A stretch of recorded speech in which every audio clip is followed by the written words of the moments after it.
أعوذ بالله من الشيطان الرجيم بسم الله الرحمن الرحيم الحمد لله رب العالمين والصلاة والسلام على أشرف الأنبياء والمرسلين سيدنا ونبينا وحبيب قلوبنا وشفيع لذنوبنا وتبيب نفوسنا أبي القاسم محمد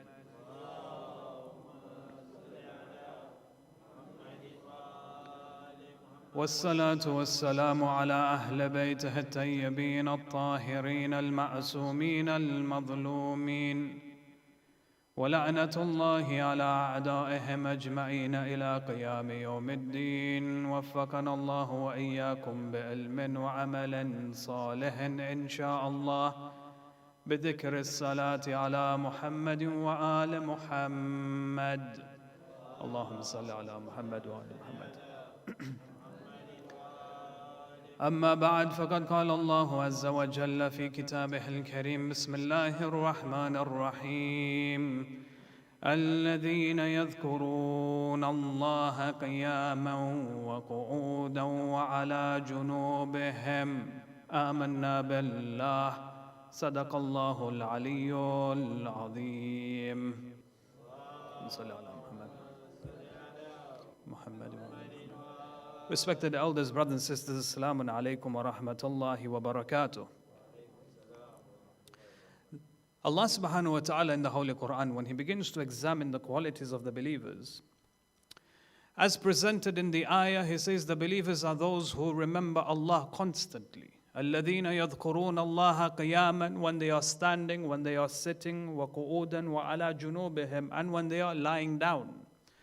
Meaning that in every state of their lives, whatever they may be doing, whether they're working, whether they're enjoying themselves, whether they are resting in their own homes, whether they are sleeping, they are always in the state of constant remembrance of Allah subhanahu wa ta'ala. This is the core, primary characteristic of the believers. And to reach that level in itself is a struggle. It's a jihad in nafs, in all honesty.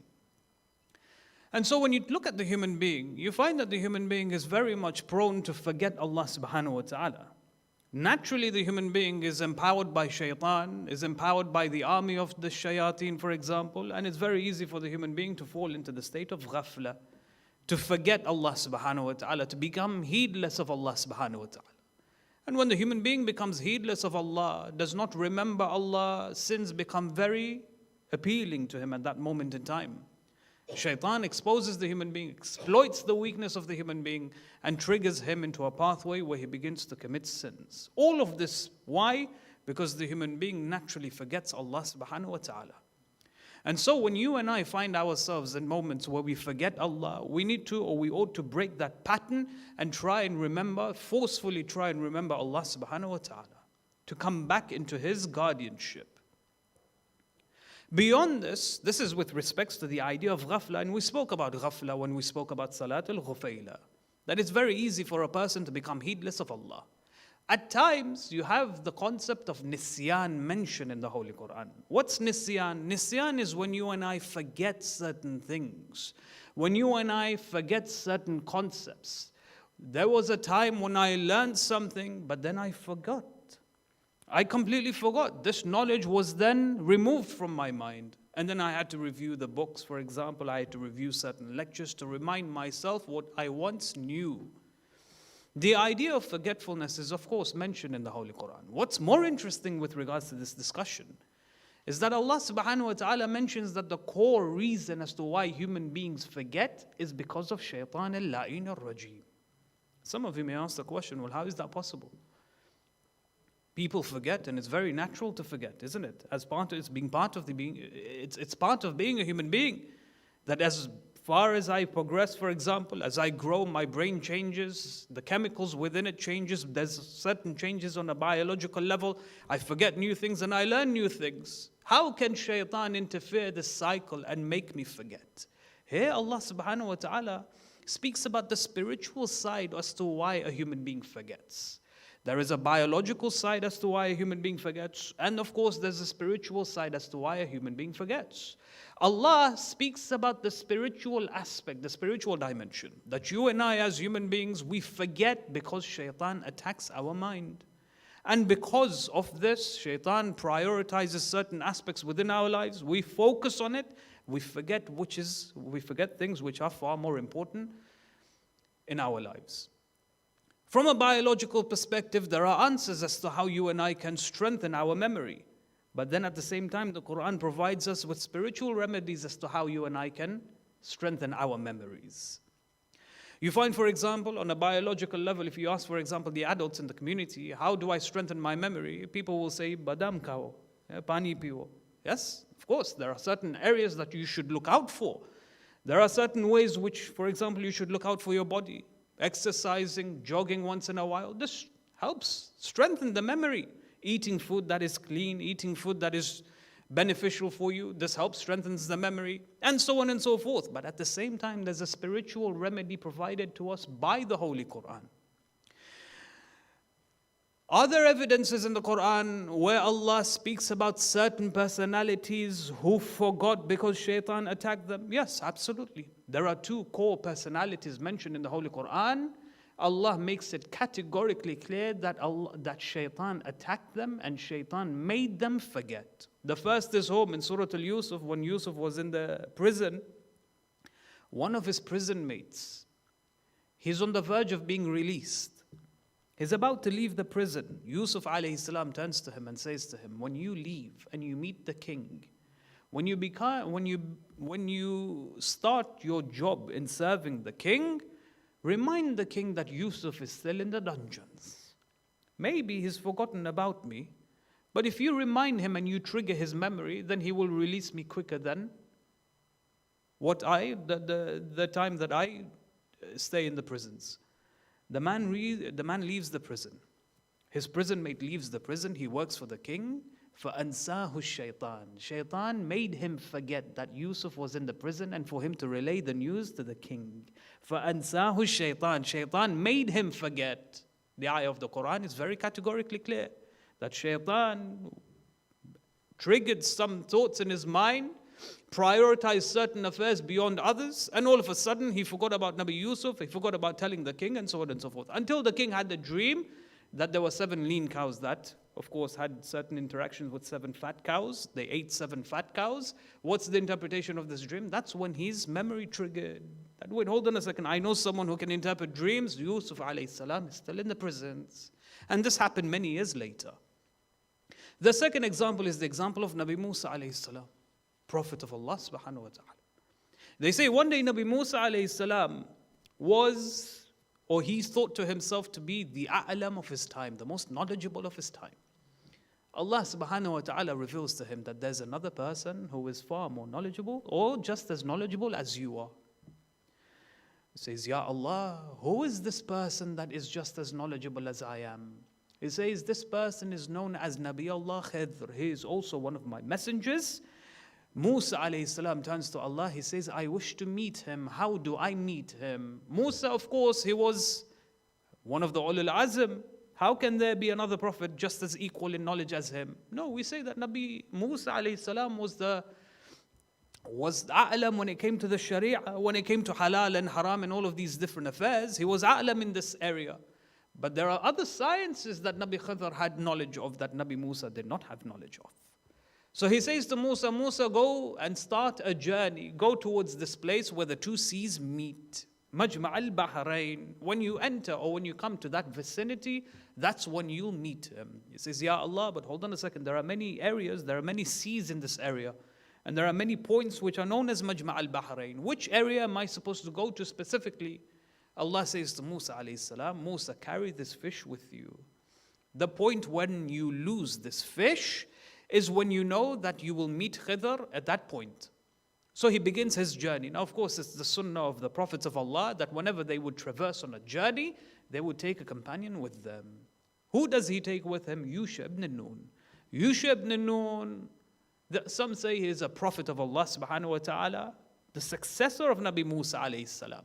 He's one of the wasi from the awsiya of Nabi Musa alayhi salam. What's important here is that both of them, Nabi Musa as well as Yusha ibn Nun, are ma'soom. They are absolutely infallible. Yusha ibn Nun, a young man, young lad, he carries the fish and they start the journey.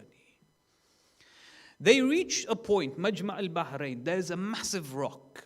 When they come towards this rock, long story short, Yusha ibn Nun places the fish on the floor or on the rock, wherever, next to the rock, and they go to sleep. They're extremely tired, they go to sleep.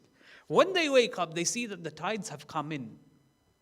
The tides are now coming in. Yusha ibn Nun wakes up, quickly gathers his things, and he notices that the fish goes into the ocean and it swims off. When the fish swims off, he doesn't think much of it, and they begin and they carry on their journey. Musa and Yusha ibn Nun, they carry on their journey for a significant amount of time until he turns to Yusha ibn Nun and he says, we should stop, I'm tired, we should eat something. That's when he remembers. He says, hold on a second, that fish. He says, Ya Musa, do you remember that rock that we stopped by, that we rested? He says, yes, what of it? He says, that fish, it swam in the ocean when we woke up. He says, why didn't you tell me? That was the point when we were supposed to stop. That was the end of our journey. He says, now we have to go back and follow our footsteps all the way until we reach the rock. He says, Yusha, why didn't you tell me this from before? Yusha, in the moment, he says, وَمَا أَنْسَانِيهُ إِلَّا الشَّيْطَانِ. He says, but shaitan made me forget. Question arises. Is a prophet of Allah, is a ma'soom, wasi of Nabi Musa. How can shaitan attack a Nabi of Allah subhanahu wa ta'ala? A ma'soom specifically. According to the different opinions that are out there, one of the strongest opinions is, there's two strong opinions. One says that he somehow managed to shift the blame to shaitan. Yes, he shifted the blame to shaitan. The other opinion says no, the prophets of Allah can forget only if it is part of their test.